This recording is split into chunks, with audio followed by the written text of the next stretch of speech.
it's Dan here, Tully Monroys. Hope you're all okay. I've done a video for absolute ages, so I thought I would do something tonight really. Alt Road now is complete, so I thought I would do a bit of a walk through from one end to the other and beyond, and just sort of see a bit more in depth at the actual build itself. I'll try and explain bits and how I created it as I go along. So without further ado, let's go and take a look. So, the story of Orleton Road. Orleton Road is a commission, and it's based on this layout, which is Leighton Buzzard by the Peter Denny many years ago. My client basically wanted me to replicate this as best I could, using quite a lot of off-the-shelf stuff, obviously, and also Pico track as well, and not homemade track like Peter's was. So this is what we had to basically work from the picture. And this is basically what we got. So I'll just go back across again. Very similar in design, track plan at least, with a few tweaks. A few things just didn't work for this layout, particularly for sort of space and stuff. So a few compromises, and also the biggest thing is obviously the track in the lower part of this picture bears off to the right, and mine goes to the left. So that was sort of a bit of a head scratcher just to sort of make things work. But yeah, so we'll move back across to. So this is Orleton Road. It's 10 foot by 2 foot long. It is definitely a nod to the Peter Denny's layout of Leighton Buzzard, but I try my best not to sort of make it act like copy. And to be honest with you, I find things just didn't. Some things on Peter's just didn't really work for this one. Didn't flow or had no reason really to be there. So I was quite conscious of making it a railway, not a train set. So we changed a few things. Plus also with Peter's, his track was all handmade, where this is off the shelf bullhead and a little bit Co 75 in the mix as well, which then made the track plan go a little bit skew in places to what Peter did. So space in places just wouldn't have worked with what Peter had to what we needed to do. So we've had to compromise, change, and I think overall the effect works really well. I've been testing with it, and it all seems to work quite nicely, and it's quite, as they say, it is quite a playable layout. So I think my customer's quite keen now to have it back and obviously use it himself really. So we'll start this side. So when this layout was built, or started to be built, my customer came to me with a box of buildings, a little diorama set of Lipton tea area, one of the Lipton tea factory in the far corner. Now I've learned that these buildings are from a chap called John Simpson, who built them as a diorama. He's on Facebook if you go and check him out. He also does lovely little dioramas of like farmyards and bits and bobs and churches, all sorts. So yeah, please go and check him out. But his buildings are the Fair Price Little Lipton's Tea Shop, which I believe was a pub originally. Not sure who that one is quite, to be honest. Sure, that's a sort of a homemade job or what quite. And then also the little goods building here, and also the other Lipton Tea, which I think might have been a Petite Properties at one point. I'm not quite sure really. But yeah, we've had to cut and bite to get in that area. I suppose in real terms it'd been lovely just to build them myself, because of then I could have built them to suit the area, where I've had to sort of make the area suit the buildings, which isn't always the easiest way of doing it. But I think we've made it sort of look realistic and plausible. So we'll run with those. And like they definitely don't look out of place in the rest of the layout. So no, good, that one is there. It takes me a little job of painting and bits and bobs there. So we'll go on to the main high street. I'm not really sure. This is probably Orleton Road itself, I suppose. So we have the brewery on the left hand side here. This is a Fair Price building. I've just cut it down to sort of fit the hole. It also has a hole through it. Fingers. At some point we're going to build another layout on the end of this. We just got to decide what and how it's all going to fit into the space that my client has at home to sort of fit it into. The other two then are, say, Fair Price buildings, well, three Fair Price buildings, a little house, the pub, and a little shop. The figures, some are Model U and some I think are not. I'm not 100% sure who or what make they are from, but they just work quite well for the street scene. They just help to populate it, so we just use them.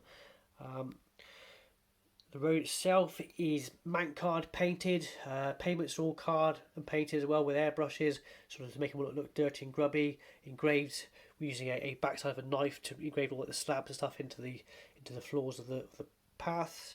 along with the little steps up into the platform. The walls are all Foamex, which are lined with fine scale plastic card, painted up to obviously to create the brick effect. So that worked quite well. Vehicles, Oxford die casts, which I love Oxford die casts. I just love the range of vehicles. They just look right, and I haven't really come across anybody else yet who does better. So definitely a tunnel lane preferred supplier there of them. We'll go to the station now. So the station is a petite property building. My client wanted something that was quite sort of substantial for the platform, but obviously we have to operate from behind to get to operate at the rear for the line for the goods yard. So it couldn't be too big, because you wouldn't get your arm past it and end up knocking things off. So we've gone for this sort of front gable looking building. So it's quite an imposing building. I added a canopy to it to the front, and also a canopy to the side. I think the one on the side is part of a wheels kit. This one was just a scratch built jobby, bit of kit bashing, but I think it works quite well. The platforms and all the platform edging and stuff is wheels kits. I quite like those. They just seem to sort of quite simple to put together, quite simple and effective, and quite strong, which is quite good. We did have a little issue, which is totally my fault. So the underneath this platform is built with foam board, which is fine. I used MEK glue to glue the platform edges panels together. Unfortunately, the fumes of the glue actually melted the foam below, so we did have a little bit of a BMX track with the platform, so we had to sort of pull it up and start again. But that's just one noted not to do again, really, I suppose. Where we're looking, so obviously buffers are all Pico bullhead buffers. I also use them on Code 75, just trim them to make them fit. Quite like them. They're just nice, sort of just they look not too heavy. Basically, just look good, I think. Foam boxes and bits and bobs are all out of my sort of scrap box or stuff, so I don't really know where they come from, to be honest with you. Flowers are most of the scenic work on here is from WWS Scenics. So the flower bundles are great for sort of needed to do something here, really. So that I thought the flowers would look quite nice in there, which obviously do. Little benches, I think, are Pico. See more figures again. Signs are all homemade. Ballast is what is it? It is like chinchilla dust, I think it is. Yeah, chinchilla dust. I think they call it sand. So that works quite well. My customer wanted it nice, light and bright, so that's what we've gone with. Is keep it nice and bright. We'll go across then to the goods area. Of course, here. So we've done that too. On Peter Denny's layout, this outer line here actually stops with the platform, but my client wanted it to carry on through, so we went through the town, across the street, and into the brewery. Just adding another element of sort of fun to the layout, I suppose. We'll come across this side then, and then we've got, say, this is the goods yard, with the building sort of been cut and sort of reformed. I think they've come out quite quite good. It's sort of say quite plausible. It was quite tight space to work in this rear yard, but I think we've got there, I think, in the end, so that's quite good. So obviously the Lipton's tea sign and stuff. I think that's from Scalewell Series. I think do those. I'm not quite sure. I can't remember now. I'm sure I've seen them do that. We'll come this way. So yeah, Dapple signal, which all works, which is lovely. Adds another element to the layout. Wheels, track point wadding. We didn't go crazy with this, I must admit, because as lovely as it looks, it trying to keep the track clean, you always catch rubber on it, knock it all off. So me and my client both agreed that we would basically do a nod to the point wadding, but not make it exact. It just wasn't, well, yeah, there's just not enough hours in a day really to do it. We'll do it all, and I don't think it really doesn't really matter that much, to be honest with you. So we're going to go into the warehouse section out across the back. So the yard surface, right to this point, is mountboard, cardboard mountboard, painted, acrylic paints, airbrush and bits and bobs, to make it all blend in. Then we sort of wanted to go on to sort of more of a ashy, sort of broken, sort of concrete, sort of broken up, dusty kind of yard area. So I actually used wood ash to create the stone effect across the yard, which sort of, it's quite patchy, which looks quite good, really. I think it looks quite good. We used, that is the Bachmann little crane. For 20 quid, painted and weathered, you just can't really go wrong with that, to be honest with you. By the time I'd made it and painted it, Will's one, it would just been just as good. So we used that and just weathered it all up.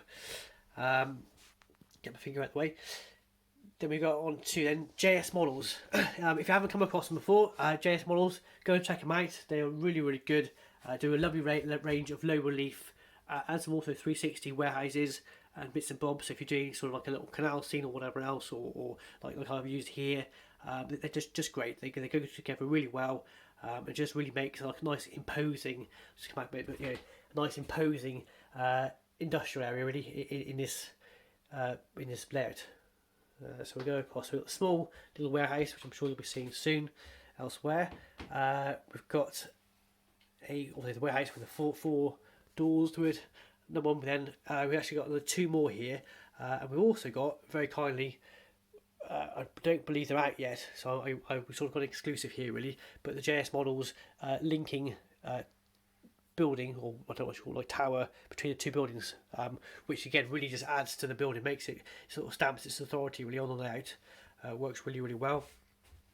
Signal box is a Hornby Skegdale one. We just repainted it, weathered it all up to go in there. Again, sort of some of these plonk and place buildings, to be honest, are quite good. Just weather up and away to go. There wasn't much point spending hours and hours building a wheels signal box or whatever else to be able to sort of just use it off the shelf really.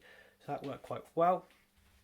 Just have a look over here. We'll come back this way a little bit and have a look. So array of static grasses, all WWS's stuff. Along obviously with the trees in the background, so that's all seafoam trees. The back scene, I painted that one myself. It was always a bit of a Marmite thing. It was, because when I built it, people were like, "Oh, it looks too dark." But I said, "Just trust me, I know what I'm doing."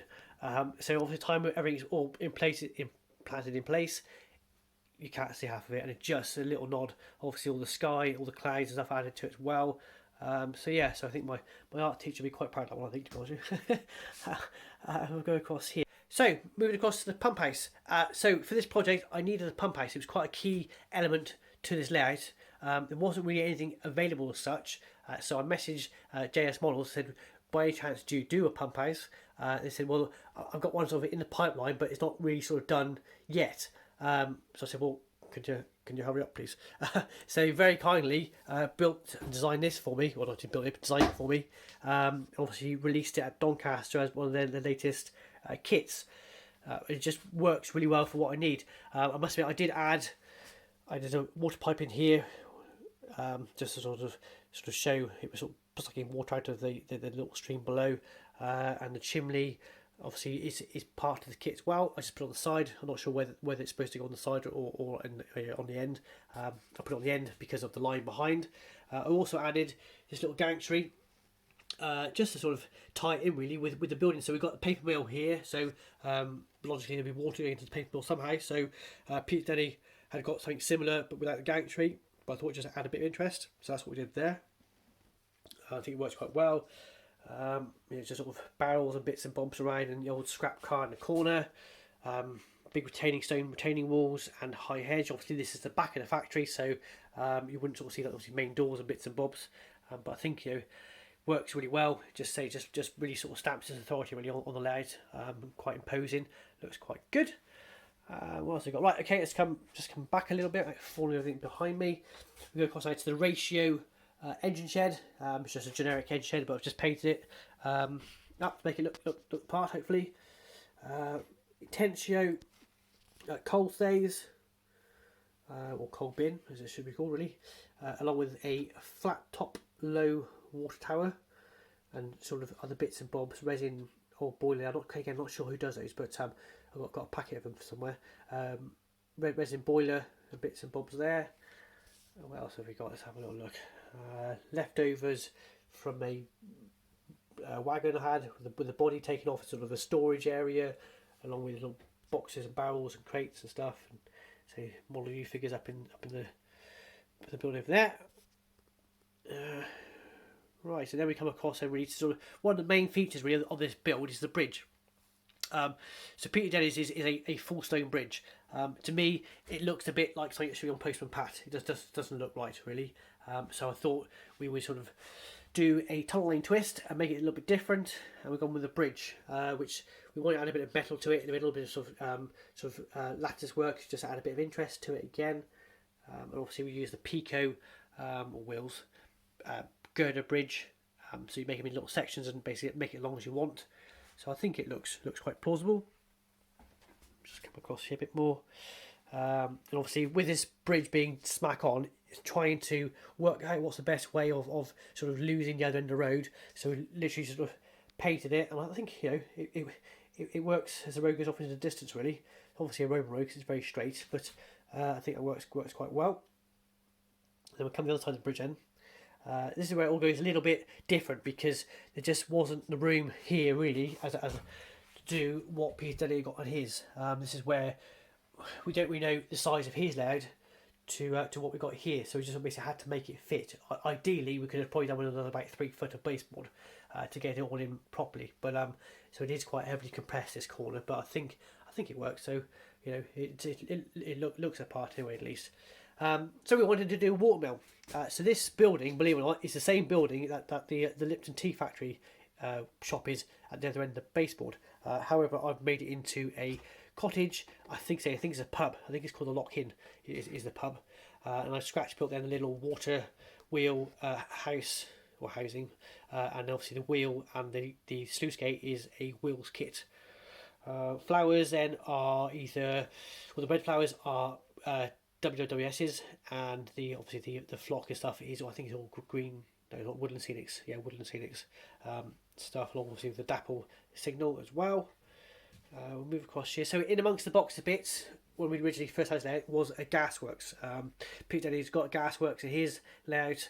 I must admit we were running out of space towards the end, so this is really just a nod to a gasworks, and we just also decided to do it. So it's being taken, bit dismantled. It's no longer in use.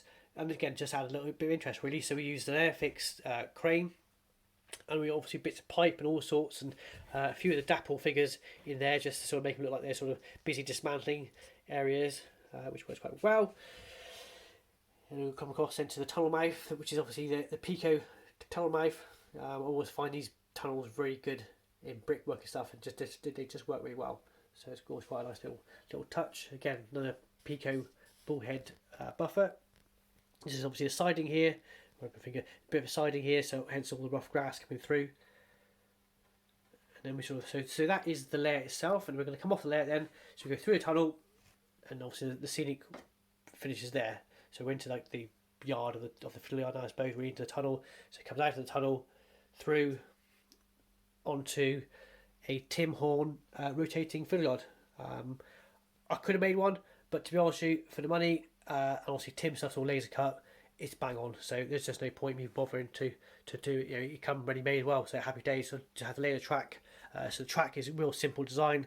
Obviously with the metal pins, which just obviously pull out. I just whilst film myself. Right, like that. And obviously you can do that one, or you can turn to however you want to do it, or obviously right round as well. There we go. Basically, so that one's there. So that one's there. Looking back, so go back across the track again. Anything else I've missed? Lighting. So any layout, lighting is key. Really just makes the layout pop. So with this one, it is going to go in my client's front room, so it's got to be tidy. I can build lighting system to go on it, but it's nothing like you could if you sort of bought it. Obviously nothing off the shelf you can buy. So what we use is these fancy desk lamps basically from Native Lighting. They're quite expensive. They're sort of like nearly 90 quid a light, but they do work really well, just look neat, and also keeps the layout looking quite light, not too overempowering in the room sort of thing. So that's that actually worked out quite well.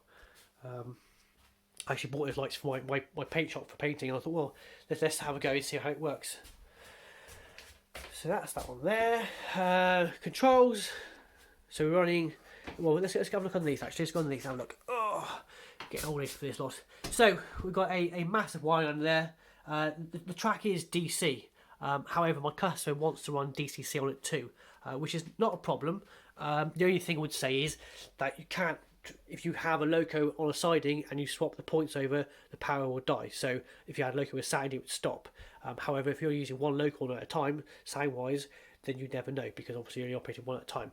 And to be fair, because it's a layout that you can't really sort of leave things running by themselves for too long, I don't think you'd ever notice anyway. So kind of best of both worlds here really. So it's gonna be a simple case of unplugging with a plug the DC controller and plugging in a DC, and away to go. At the end of the video, I will do a little bit of a running session as well, just so you can have a little look. But yeah, I think we're pretty much there. Just got a few Model U figures to paint to add to it. That's about it. Really, I've been had it running today. We had an electrical check, everything works as it should do. So I think it's been a head scratching layout to build places, but we definitely got there in the end. So hope you enjoyed this. As I say, we're just gonna do a little bit of a video montage now of running trains. So I hope you enjoy that too. But yeah, thanks for watching. As I say, we'll do plenty more videos. Hopefully I haven't waffled on too much. I'm quite good at sort of just talking to myself and forget I'm holding a camera. But yeah, so there we go. Anyway, cheers for that. Thank you. Bye bye.